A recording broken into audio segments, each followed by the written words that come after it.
Hello and welcome to this episode of the Optimizing Human Performance podcast. I'm Martin Jones and today I'm joined by psychologist, human performance consultant and Australian SAS veteran, Harry Moffitt. One of the first conversations I have with the guys is, what's your plan B? Of the 20 guys sitting in this room right now, one of you will be dead in 10 years and 10 of you will have a career-shortening or career-ending injury. So we need to have a discussion straight up about how do you stay connected outside and what's your plan B. In his latest book, Harry explores the role of philosophy as a critical, largely forgotten pillar of human performance. Philosophy actually breaks the shackles of the dogmas of science and evidence, and it allows the operators to push past the boundaries of such constraints, to explore what's too hard, too sensitive or too silly for the evidence or science to grasp with. We discuss how philosophies developed thousands of years ago remain deeply relevant today in both military and non-military settings. We need military platforms, soldiers, but we also need humans and citizens. What does that look like? It looks like appreciating and valuing beauty, truth, and what's good. And I don't want them to be fluffy, soft things. They're deeply, richly human. This is not esoteric bullshit. This is real. Hi, Harry. Welcome to the Optimizing Human Performance podcast. How are you today? I'm good, thanks, Martin. Thanks for having us on. It's exciting. No worries. I'm really glad to be able to talk to you today. We start off by just throwing it straight over to you to give the audience an introduction. So can you tell us who you are, where you are, and what is it that you do for a living? Sure, mate. So the match of the day version is currently I'm managing director for a group called Stotan Group. I'm a psychologist. I'm registered and practicing here in Australia, and my background is military. So I spent 30 years in the military, and 25 of those was with Perth, SAS. And about 2019, I moved out of the military. And during that last 10 years of my time in the military, I was studying psychology, and the transition plan was to go straight into a position as a psychologist, and it worked out perfectly. It was pretty late in my life to start an apprenticeship. It probably took me 4 or 5 years before I felt as if I wasn't an imposter anymore. And so now the business that I run, corporate psychology, is one of our strengths. We work with sports teams, and I go back to Perth once or twice a year and work with the fat and the skinny Rios that are coming through and filling the ranks, and that's a great privilege. Based in Melbourne, married with a couple of kids, and I follow the Hawks and love cricket. That's probably me summed up. That's a good introduction. A nice balance of psychology, military and cricket. That's a winning combo. Can we go back to the roles that you had when you were still in the military? Now, I know that you were leading the human performance program within the regiment. Can you just tell us a little bit about that? What was that role, and were you the first person to do it, or did you take it over? Yeah, so I was the first person to initiate it, and it was after a trip with Preston Klein to Cross Briefs in Fort Bragg in about 2012. And it was the first introduction to human performance as a concept, as a construct. And they were ahead of us in how they were raising, training and sustaining their operators. And that inspired me. I thought, well, we've got to be better at this. So I came back and converted, boldly created this position and just said, they're doing it elsewhere and we should be doing the same thing and addressing the basics, sleep, culture, nutrition, exercise, amongst other things, and also how operators interacted with psychologists. And so that was the inaugural human performance program. And really my first year or two was really about getting resources and funding, overhauling the gym, and a whole bunch of other support things. And actually on the support staff too, we brought them into it. And that was really critical because I think we wanted to build a culture that everybody felt like they were special. I hate to use that word, but they were under the special banner as well because they, in their own rights, were high-performing people. And how long were you in that role for? I was there until 2017, and I'm glad to say it's going great guns still. Over that span of time from, is it 2012? Yep. How has it evolved? Have you seen differences in terms of what's considered important? I mean, the reason I ask that is my exposure to these sorts of programs, they've often started as an S&C program. The lads want to go in the gym. It's about how to get them training better. And then over time, you start to see it change a little bit with other factors, like you mentioned, the sleep, the recovery, the nutrition, the psychology, the culture, leadership. Did you see that evolution, or was it always multifaceted for you? 100% what you've outlined there. We leveraged the gym, and in a lot of ways, strength and conditioning coaches still do a lot of psychology. They build these really strong relationships with the operators, and so we upskilled a couple of the strength and conditioning guys. So we leveraged that. There was a kind of tough it out culture with sleep. That's for bloody lilies, you know. We did a study with one troop, and that causes FOMO. Why aren't we getting that as well? And so we were able to open the doors and thinking around that. Another massive change was how we were treating the reinforcement cycle. It was a real survive kind of culture. You know, you go and do a dive course for 6 or 8 weeks. It takes a lot out of the body. And then we were throwing them into a heavy weapons course or a jungle patrol course the following weekend. Guys were coming off the selection course and going straight into heavy duty courses. And now most places do a recovery type week where they're not doing nothing, but they're learning, and we're inculcating how they look after themselves, self-care. One of the first conversations I have with the guys is, what's your plan B? Of the 20 guys sitting in this room right now, one of you will be dead in 10 years. This is statistical. And 10 of you will have a career-shortening or career-ending injury. And 1 or 2 of you, your family will blow up. And so we need to have a discussion straight up about how do you stay connected outside and what's your plan B. So those kinds of things really have changed. You couldn't have had this conversation 30 years ago. You would have been marched out the gate. And just to finish off, what is also changing is the operators themselves that are coming through. They have different expectations. They come with a literacy and an understanding of their body and mind that I didn't have. So they're testing us or making the program better as well. Is that a similar experience for you? Yeah, I think there's definitely cultural change around how people access information. There just seems to be a lot more information about human performance, about fitness, about nutrition. You can literally spend days of your life scrolling through social media on just training videos and that kind of stuff. When I think back to my time as a student, early 2000s, playing sport, big drinking culture, the education is almost like the bit on the side. Whereas now there's definitely a desire for, I don't know whether it's to look good or to be healthy, but they're definitely doing things that my generation didn't do. Yeah, I'm not sure the young operators want to end up busted and broken like the old fellas they see. They've got a greater sense of a future self. And we've got a great education program where the operators can choose to study whatever they want, whenever they want, wherever they want. And that's taken up with gusto. If you said you were studying in the 90s, you had to do it in the closet almost, because to be seen as intellectual or upgrading yourself was soft. So that's nice. I believe personally that our greatest calling is to be a great citizen, and people who operate in these so-called elite realms, we have an obligation to help them through so that they can go on to that greatness, as one of my great mentors, Percy Cerity, would say.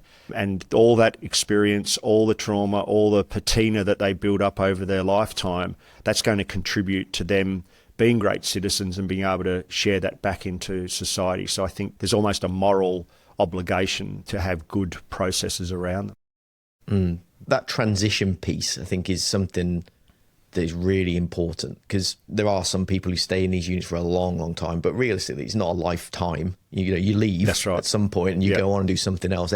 Pretty much everybody does that. There's very few people who stay until their 70s. But when I think about sport as an example, there's a similar idea, similar process. Most professional athletes know that they're not going to be playing at the Oval age 70. And there's sometimes some resistance. I've seen this with athletes. There's some resistance. It's like, no, I'm giving everything to now. I'm on the brink of being a great athlete. The plan B is irrelevant to me. It's all or nothing. You see that a lot. Did you get that pushback from your guys? Were they open to this consideration of a plan B, or were they like, no, I'm not doing that. This is me. I'm all in. Yeah, I think mostly all in and not interested. And certainly in the first half of your career, it's all you can do just to stay engaged in what you're trying to achieve and set up for a career. The learning curve is steep and the peer pressure's huge, enormous. So a lot of things to keep you distracted from thinking about a future. But that's definitely changed now. I know when we first launched the education program, there was a lot of pushback saying, why do we need educated soldiers? It'll be a distraction. They've got other things to do. They don't need to be doing this. All kinds of things. I had an email early days from a wife saying it's the best thing that happened to him. He doesn't drink as much. He's home more and he's more present because he had something outside And that was resonating with this generation. They've got a long way to live. I'm not sure what it's like there, but here I think the average is around 6 to 7 years. That's not a huge part of your life. And athletes, I couldn't agree more, mate. Most athletes, 99 out of 100, will have a very short career, not make the amount of money that will change their lives forever. And by 25, they're washed up and wondering what they're doing. I have a lot of chats with athletes here in rugby and football, and it's something that's changing here as well. Yeah, we used to talk about the normative and the non-normative transition. Yeah. That people know they're going to retire. The normative transition is you go from this phase of your career into the next phase. They kind of can plan it. The non-normative transition is the thing that you don't see.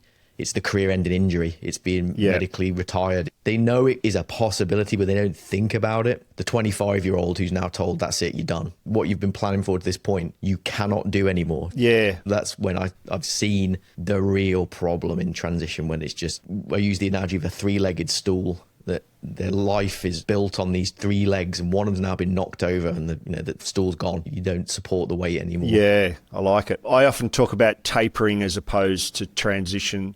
It means that early in your career, you should be starting to plant the seeds along the way and watering those seeds. Practically, it means building networks outside of the organisation, having a third thing outside. Your first thing's your family, second thing's your vocation, then that third thing, that's not a new idea.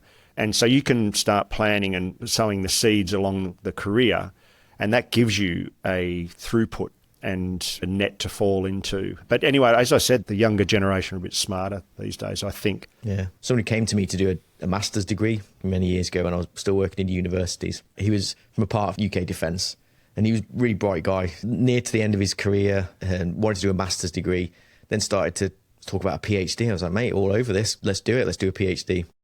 And a senior member of his organisation basically turned it down. He just said, no, you're not doing this. And I spoke to this guy, and he said to me, this individual has been trained to close and kill the enemy.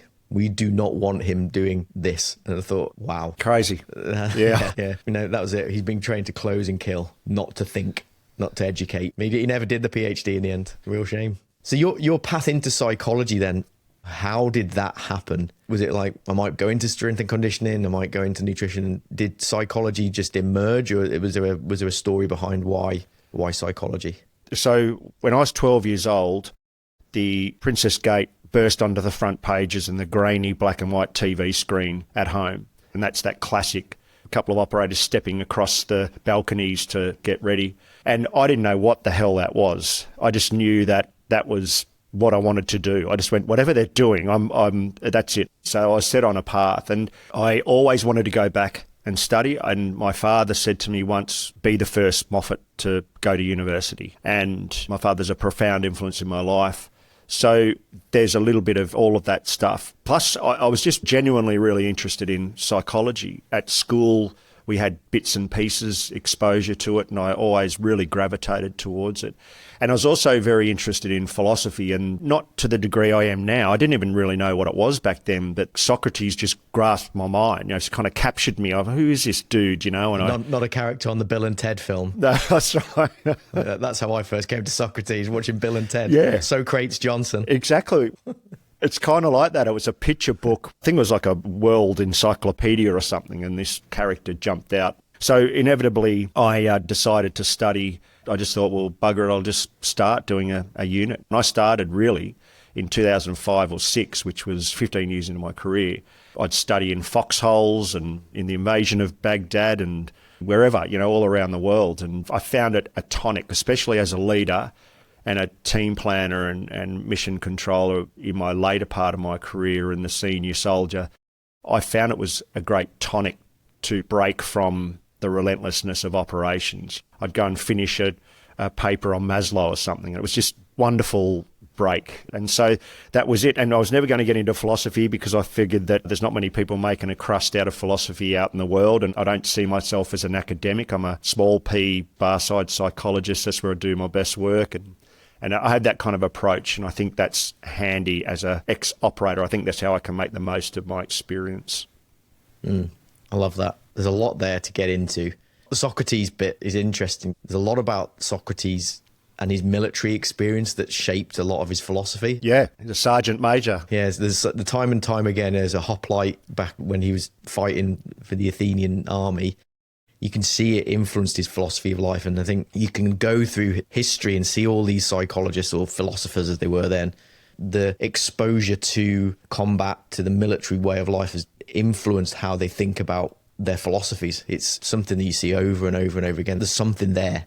I guess it's kind of, you're almost reverting back to that drive to protect and to fight, which I think is part of our nature. There's something about experiencing that which changes how you think. It must do. Yeah, I think so. Zeno, Epicurus, Marcus Aurelius, and of course Socrates, not only were they soldiers, but also they were at a war footing all the time. And particularly the Western traditions, out of that 600 to 300 BCE era, where things changed dramatically. Humans stopped thinking that the voice in their head was God and it was actually them. And these kind of huge paradigm shifts and ways of being societies and citizens, etc. It's all at the backdrop of war. And I think there's something in facing your own mortality, really facing up to it, and then being in a position where you're shitting yourself thinking this could be it. There's certainly something in that worth exploring, I think. Yeah, I agree. Let's jump straight into it then. You're about to release your new book. Tell us about your new book. What's it about? And let's leap into this philosophy, the Stoicism and everything you've been into. So the new book's called The Fourth Pillar, Modern Stoicism and the Philosophy of High Performance. The fourth pillar is the fourth pillar of what is a traditional high performance or human performance framework. So most human performance programs are based on a biopsychosocial model, and in more modern evolutions, that's a biopsychosocial ecological model, because we know that that kind of denotes the fact that it's interrelated and complex. So I met a guy by the name of Percy Cerutty. He's, I believe, the most successful, greatest coach of all time. At one stage, he owned the champions who had the world records at everything from 800 to 5 kilometres, all out of a shack about 100 kilometres south of here at Portsea Beach. He had no staff, no money, no nothing, and champions come from all over the world to be trained by him. He was a philosopher. He created his own philosophy called the Stotan philosophy, which is a blended word of Stoicism and Spartanism. And he believed the Spartans filled the gap in Stoicism, which is the physical gap. The Stoics didn't really have a position on leg presses and push-ups. So he brought these together. Stoicism has a kind of lifestyle framework, and the Spartans brought a kind of citizenry, societal kind of level. So it's a beautiful blend. It's absolutely perfect.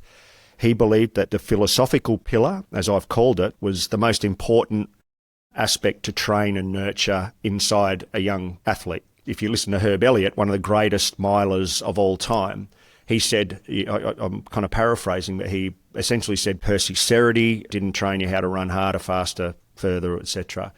He trained you in life, and he didn't want to leave you as a great athlete. He wanted to leave you as a great human and a great citizen. That makes me still tingle, and I loved it. So I was drinking litres of the Percy Cerutty Kool-Aid, and that's what this book is about. The philosophical thing really spoke to me because they're serving in the military and this kind of confrontation with death and trauma and what we leave in the world and reap in the world in warfare. That seemed to fall through the cracks to a large degree for me, and I think philosophy picks up everything and gives that to us. So in the book, clumsily, again, I'm a small p philosopher, if you like. I do my best work with a pint of Guinness in my hand. I don't propose to be a philosopher or to say that what I lay out in the book is the solution. I want to invite a discussion about what are we missing, can we do better, and can we leave them better than we found them. In the NFL, the not-for-long league, they just treat them like racehorses, take them out the back and shoot them at the end, and we're leaving great human beings behind, and I think we're getting better at it in the military, but certainly across the mission-critical teams, this is a big topic. And in the last chapters of the book, I actually lean out hard over my skis, and I'm a running target through the valley on this one, but I try to say, if there was a fourth pillar, this is what I think it could look like, and what do you think? I'm looking forward to reading it. I love the Herb Elliott, Percy Cerutty stuff. I used to do quite a lot of research on pain, and Herb Elliott's got some great quotes where he's like running up those enormous sand dunes, And there's videos of him like running up the sand dune. You see Percy Cerruti at the top. Yep. About investing in pain, and it's making him strong. It's changing how he thinks. Yeah, he believed it was a purifier. And I agree with this. And I think when you push yourself to the extremes, and you don't do this all the time, but when you really push yourself, when you really go to near failure, near passing out type of thing, he believed that that purified the mind, and it was there that you could access humility. And in the face of nature, in the face of your limitations, but also impressed by your own scope, that you could come to peace with yourself. And what I love especially about it is that he believed that that was amplified by doing so in nature, to do that and return to our natural roots, because we are all of nature. You know, what we do to nature, we do to ourselves, and what we do to ourselves, we do to nature. And I think that pain and suffering for him was the gateway, a portal through to a deeper understanding of ourselves. I just want to qualify the suffering part. I'm not talking about a poverty or a loss of a child or a traumatic road accident or anything of that nature. I'm talking about the privilege of suffering. You know, when you choose to become an elite athlete, or you choose to join an SF, or you choose to become a hedge fund analyst, you give up part of your body, brain, mind, family. Well, you sacrifice. You have to. There's no getting around that. So there's a privilege in that type of suffering. And I think that's the kind of suffering and pain that he's talking about, that's essential to well-being. It's essential to self-actualization. It's essential to health if you do it the right way. And I think that brings us back to the human performance programs, how we don't self-destruct, but a studied sacrifice and suffering. Can we lean into Stoicism for a little bit? I'm really interested in Stoicism, and I think I came into reading about Stoicism thinking of Stoicism with a little s, you know, this stiff upper lip, no emotion. That's what I kind of thought it was. And then as you read more into it, you see Stoicism with a big S. The philosophy is completely different. It's not that. It's not just being an automaton or an emotionless robot. For someone who's never heard of Stoicism, how would you describe it to them? Stoicism is a school of philosophy out of the Western tradition going back to the 300, 600 BCE. There were many, many philosophies, tens of thousands of philosophers are banging around the world everywhere, and Buddhist traditions and Confucian and other Eastern traditions. And Stoicism has been a very resilient philosophy, and it prides itself on being philosophy for everyone. And the central tenet as we know it now is we focus on the things we can control, and we leave the fortunes of the things we can't control to the gods, if you like. And so we focus on our reactions, our behaviours, and just take the fortunes of life on the chin. You know, I read somewhere during the research for the book that a good Stoic wouldn't worry about the death of their child because they move on and realise that it's beyond their control, and they just crack on and have a good day, you know. So Maria Alessandro said it was a good philosophy for prison, you know, the stiff upper lip, just crack on. But Stoicism's so much more than that. It talks about temperance and prudence and justice and courage. These are kind of four pillars of Stoicism. But when you scratch deeper, they were natural philosophers. They were scientists. They were interested in cosmology. They were interested in societal and social constructs.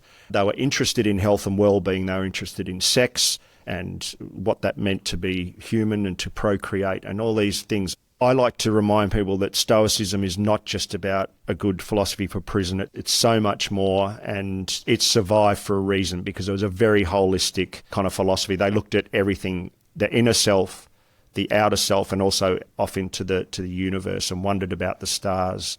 Anything to add, Martin? Yeah, I mean, that's a great overview of what it is. I mean, I came into Stoicism, as I say, a little bit by chance. As a psychologist, kind of going full circle, we learn about cognitive behavioral therapies. You know, that's a dominant therapy. The nature and the quality of your thoughts influence how you feel and all this kind of stuff. Yep. These cognitive theories of emotion. After learning them years and years ago, I came to Stoicism through Donald Robertson. You may have read some of his books. He talked about the philosophical underpinnings of CBT. Yeah. He's written tons around Stoicism as well. You see this golden thread. You see these modern CBT techniques, and then you can rewind 2,000 years and it's like, okay, that's exactly what they were doing then. What they were doing is CBT, very similar. They were ancient psychologists. They didn't call it that. No. But that's effectively what it was about. It was choosing a response to a given situation. you're highlighting where your thoughts are, and you're able to then move that spotlight. You're able to choose a response in any given situation. It's not the thing that's upsetting you, it's your thoughts about the thing that is creating the distress. That's a cornerstone, yeah. Yeah, when I came across that, I was like, wow, that makes sense to me. And the locus of control, there's a whole raft that's flowed out of that in psychology. And I equally, that was probably the first time the penny really dropped for me, that it was much more than just a bunch of memes. Stoicism's made a bit of a charge back on Ryan Halliday and a few others who have popularised it. And I welcome that. I think that's great. It's the perfect time to be talking about it. I think it's James Janes was the first one to hypothesise that Homeric philosophy was evidence that humans used to think that the voice in their head was God. But at some stage during this period, whether it was the Cynics or others who preceded Stoicism, questioned that. And I think that's where the quality of our thinking, as you put it, or the quality of our thoughts and our responses, that seems to be where that may have come challenging. Hold on, is that God, or is that, I think that's me. I think I'm talking to myself, and then people have pushed back against that theory, and it's arguable. But I love to wonder about that, because it goes to the core of what you were talking about. We know we have control over our thoughts to some extent. We certainly do, to a greater extent, how we react and behave based on them. Yeah, and it's thousands of years old. This is not something that's new. Like, this is thousands of years old. Yeah. They were doing cold plunges, saunas, tidal breathing is thousands of years old. Yeah, it's great. I love it. The cold plunge is always one that makes me smile, because it's a hot topic now. Isn't it? Everyone loves a cold plunge. And again, I was reading, I think it was the Cynic philosophers that would talk about living a very basic life, very basic food, no possessions. You didn't wear fancy clothes, barefoot, all this kind of stuff. And part of that was washing in cold water, plunging in cold water, and all this kind of stuff. Yep. I always find it funny that that's the thing that people focus on, this ancient practice of cold water. But Diogenes, one of the famous Cynic philosophers, was also famous for living in a barrel. That's right. Shitting and masturbating in the streets. Like, no one does that. No one is like, I'll stick to the cold plunge. That's fine. I won't bother with the other stuff. There's no masturbating happening after a cold plunge in this house, mate. No. Let's fast forward back to modern Stoicism then, and the title of the book is Modern Stoicism. How is it applied now? What's the difference in terms of the modern application? Well, I think the ancient application and the essays and the reading is part of it. There's so much to learn from Heraclitus onwards. If any of the listeners haven't heard of the Delphic Maxims, go and have a read of those, and you get about up to number 10. I think there's 150 of them. And these are from 600 plus BCE, and you'll see how everything that's changed remains the same. You know what I mean? But the modern Stoics, again, I'm guided by Percy Ceredy here, because for me, he was the archetypal modern Stoic, and he took it to the level where he lived down on the beach in very rudimentary setting. He was committed only to improving himself and people, and he lived that kind of Stoic lifestyle. And what does it mean today? I think human performance and high performance environments, in a way, throw in the pain and the suffering and sacrifice that I've talked about, this studied suffering and sacrifice, not the self-destructive kind. I think they represent that, and I try to make a point about that in the book. And you need to have a Stoic disposition in life, as we understand it, to be in life. Life's hard. Even for the wealthiest people, I work in hedge fund world, there's some of the wealthiest people in Australia that I sit with, and it's not all roses and it's not all a perfect lifestyle. Life is hard for everyone. And then fortune and the tempests of life arrive and make it even harder. So the point I make in the book is that by holding Percy Ceredy up as a modern Stoic and how he went about business, and I like to think I have a little bit of that in me. I'm not a classic Stoic. I love too many pints of beer once a fortnight. I love eating red steaks and the occasional cigar, etc. So I'm a bit more hedonist or Epicurean slant. But I think it has huge value for all of us in high-performing environments, and particularly for me, as you know, Martin, the mission critical team community. We ask so much of our doctors, nurses, military, but particularly doctors, nurses and police officers. We ask so much of those people. They don't get a break off operations.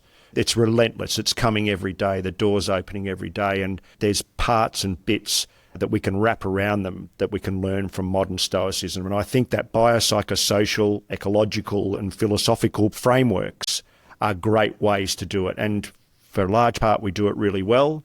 I just think at times it's got too much of an outcome, performance, profit, progress focus. Not that that's wrong. Winning and profit's great. And we need military platforms, soldiers, but we also need humans and citizens. What does that look like? It looks like appreciating and valuing beauty, truth, and what's good. And I don't want them to be any longer fluffy, soft things. They're deeply, richly human. And I call in the book boldly for a human revolution in bringing back what's important and what we value. And I think expanding on philosophy to other domains of philosophy into axiology, where aesthetics and what we truly value in the world is a great stepping stone for anyone interested in taking a deeper dive into those concepts. There's an author talking about modern Stoicism, a guy called William Irvin, or Bill Irvin. I don't know if you come across his work.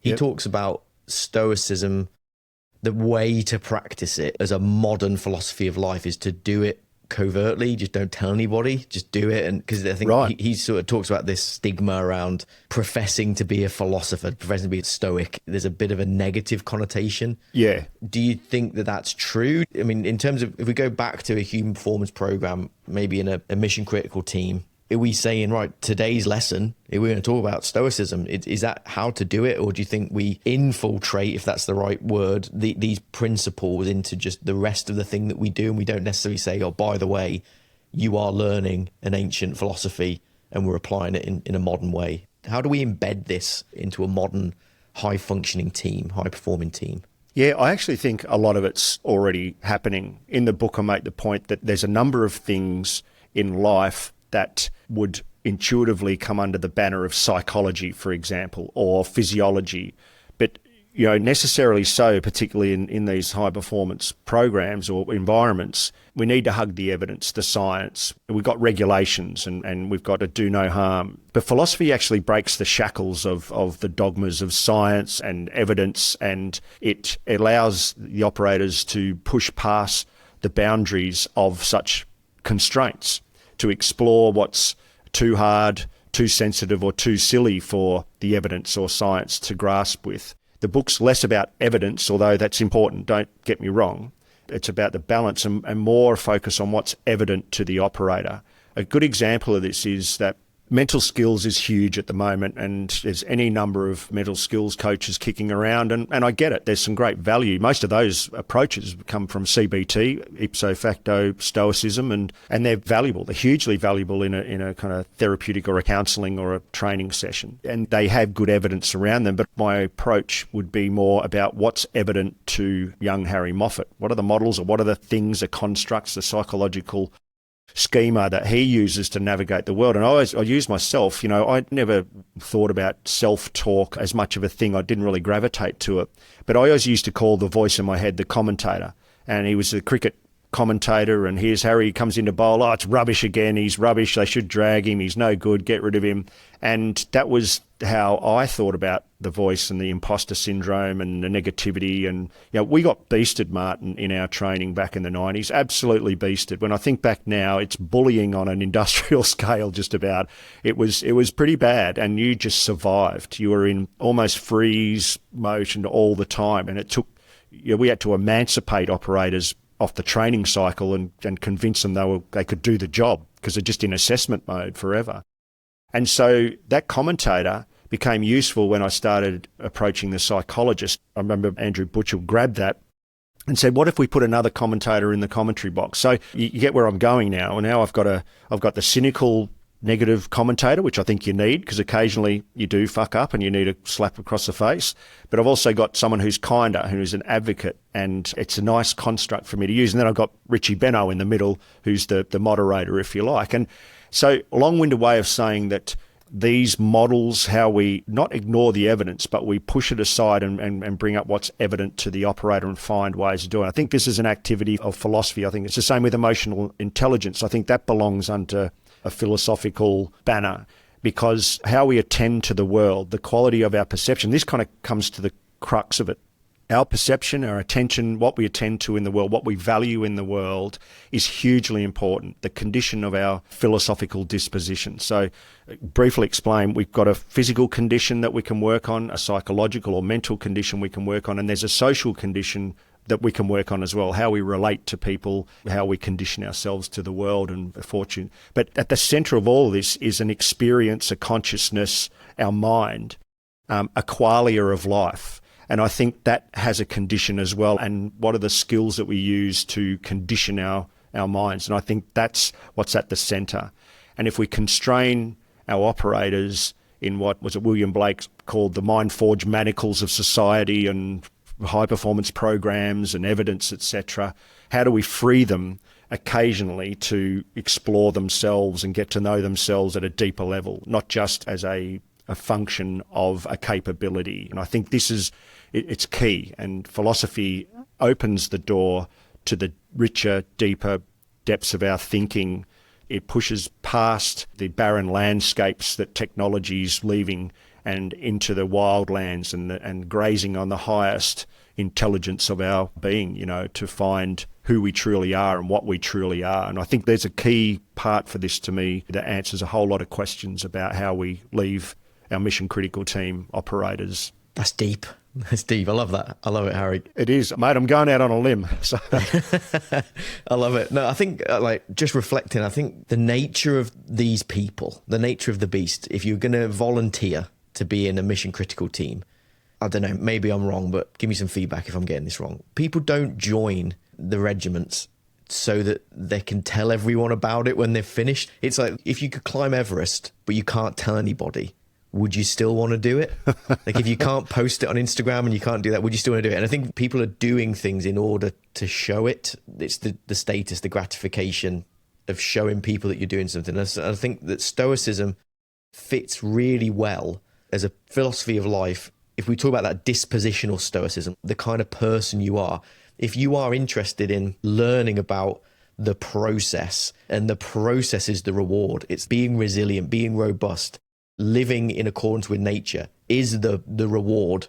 I feel like people who enter these mission critical teams tend to be that way in terms of their thinking, that they are process driven, they are happy to do things and never receive reward for it, in terms of they don't receive praise from people because no one ever knows about a lot of this stuff. It's consigned to the history books that's declassified in 100 years' time.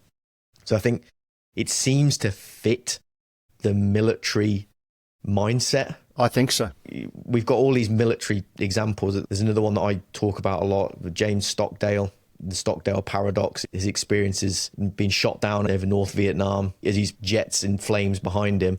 He said to himself, I'm leaving the world of technology, entering the world of Epictetus. And then he lived it in a prison for a few years. That's what apparently he said to himself. Right. I just think it seems to fit those particular high performance contexts, like the military, security, these high performing teams. Yeah, definitely. And I'd encourage anyone to take a dive in, and I think you're 100% right, mate. It's not long before you start to go, wow, this is really resonating with me. This is me. I can see that. This is not fluffy, esoteric bullshit. This is real. I think that we can all remember moments in our life where a penny dropped. We first took a leader position and realised leadership was actually a thing and you were capable of it. The first time a girl kissed you and you realised that someone loved you outside your mum, these moments. And I think I see and feel that this can be the same thing for young operators. Doesn't mean you're off on some academic pathway. It's just freeing your mind up a little bit to think outside. And to be honest, in mission critical teams, we need people who can think for themselves, think on their feet, think critically, think strategically, creatively. If you think about the core muscles of philosophy, about imagination, creativity, intuition, being open to beauty, truth, and goodness, as Ian McGilchrist sums it up. A book that really influenced me recently is his Master and Emissary. It's kind of out there. But that's cool. I'm down with that. I want to read stuff that's out there. I want to kind of be pushed. But these things, when you think about what truth really is, it's not a fact or fiction out there. It's actually a relationship with an idea, person, or thing. and whether you're true to that. And goodness emanates from the heart. And these things are really, really important. And I fear if you zoom out from mission critical teams that we're atrophying, we're impoverished in these ways. And that's at the malady of society, which for me, appears to be quite evident, that we're not getting healthier physically, socially or psychologically, it seems to me. And I think philosophy holds a light to potentially a path back at an individual level. The memes, the meme culture that we live in, while they're entertaining to scroll through them on Instagram, what have you, it is almost going back to Socrates. At the time there was sophists. Yeah. The young people of Athens were just taught how to argue. They were just given skills that were very surface level. That's kind of what sophistry was about. And like the word sophisticated came from that, like learning how to win an argument, to present yourself in a certain way. But there was no underpinning substance or understanding. And I sometimes think that we're almost in another, I don't think we'd call it a period of sophistry, but that is what it is. It's like people don't really think about stuff. They just pick a quote and put it on Instagram. Or they take the selfie and there's the caption, living my best life or whatever, but it's not deeper than that. And I think that's maybe where these philosophies can really help. Going back to that, would you climb Everest if you couldn't tell anybody? Well, if you are interested in pushing yourself, learning about yourself, testing different things, you probably would, because the value of it is doing the thing. It's not posting the picture on Instagram. So yeah, I think there's a lot in this. I think, and I agree with you. People can just pick up one book and it'll just open up a threshold. Yes, graze on it. And this is where Percy Cerutty was so helpful to me. Percy Cerutty brought back the Spartan agoge, and the Spartan agoge was the schoolhouse where the men, and to a degree women as well, but they weren't really great on their gender equality back in the days. But the Spartan schoolhouse did STEM. It did tech and engineering and mathematics and reading and writing and all the rest of it. But you know what else it also did? And this will make a few of the 300 Spartan crew and their homoerotic ideals of the Spartans maybe bristle a little, but they did dance, they did poetry, they appreciated nature, they valued life, even of their enemies. They respected life. They may have taken lives, but they respected life, and they respected their foe for turning up to give their life and what they believe in. So these are deeply philosophical matters, and they were trained, and this is part of the answer in the book, is I think a philosophical education is a good thing. If there's a young Harry Moffitt out there that's really curious about this, go and get a compendium of sorts. A compendium's just like a dictionary, but it's solely devoted to philosophy, and it just gives you definitions and gives you little brief overviews of all the different schools and branches and philosophers, etc. That's a wonderful place to start, and just use it as a garden of knowledge and just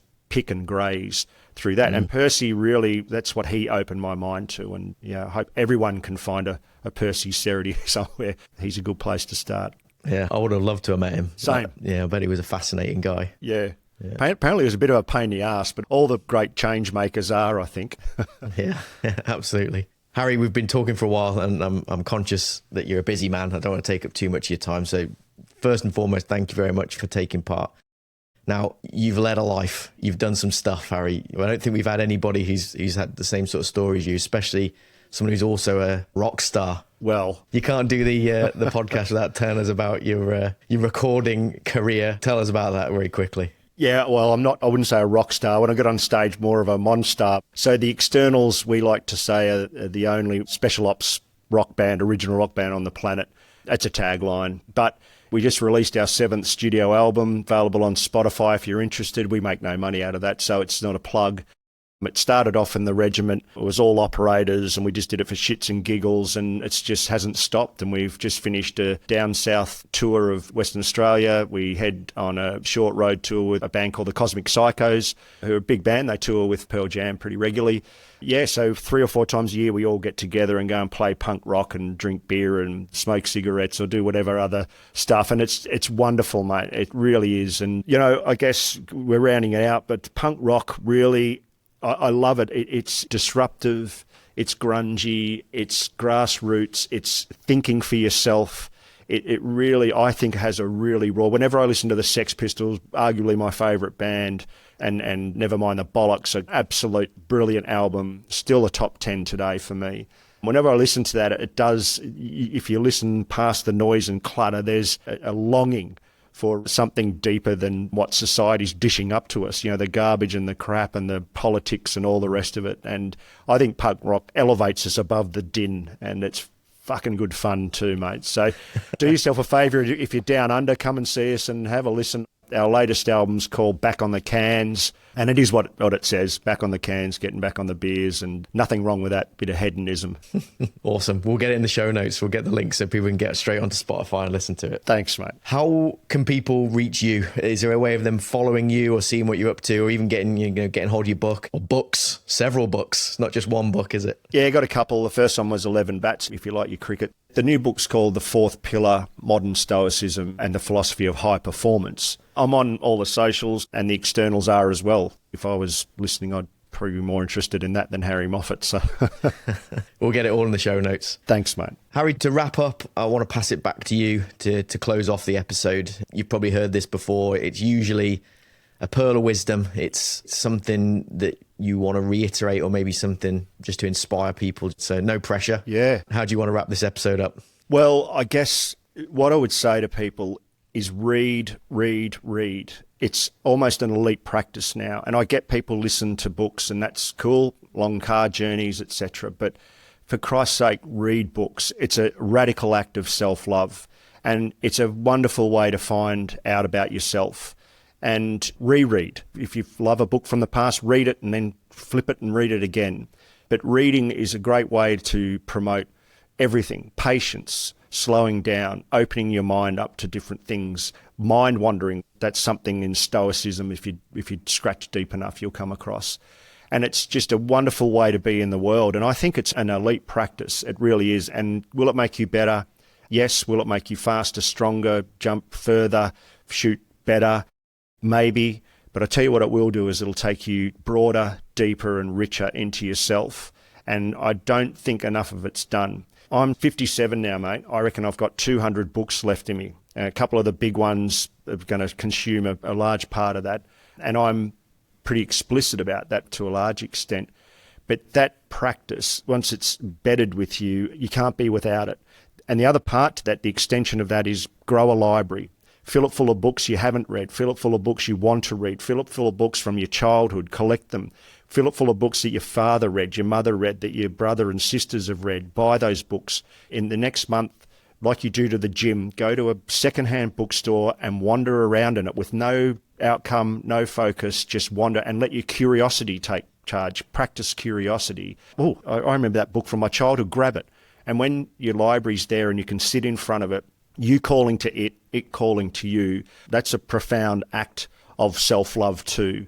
And one thing I say in the book to finish off is, at my funeral, there'll be no tellies, no screens, no pictures of Harry or anything like that. I'm going to have my book collection there, and everyone can take a book away or two when they leave. And that, to me, is something that people can then put in their library and reflect on me, whether that's good or bad or indifferent. So read, grow a library, a garden of knowledge. It's a superpower and an elite practice, if I can be bold. Love it. Absolutely love that. Harry, yeah, that was a great conversation. I think it's going to help a lot of people. Definitely going to help me. So thank you very much for your time. That's been great. Thanks, Martin. Appreciate it. That's it for this week's episode of the Optimizing Human Performance podcast. Thanks for tuning in. And if you found this valuable, take a moment to rate and review the podcast. If you know someone who'd benefit from today's conversation, then please share this with them. We're always keen to hear your thoughts. If you have feedback, guest suggestions, or topics that you'd love us to cover, then email us at info@ophp.co.uk or connect with us on LinkedIn. Until next time, keep striving, keep improving, and keep optimizing your performance.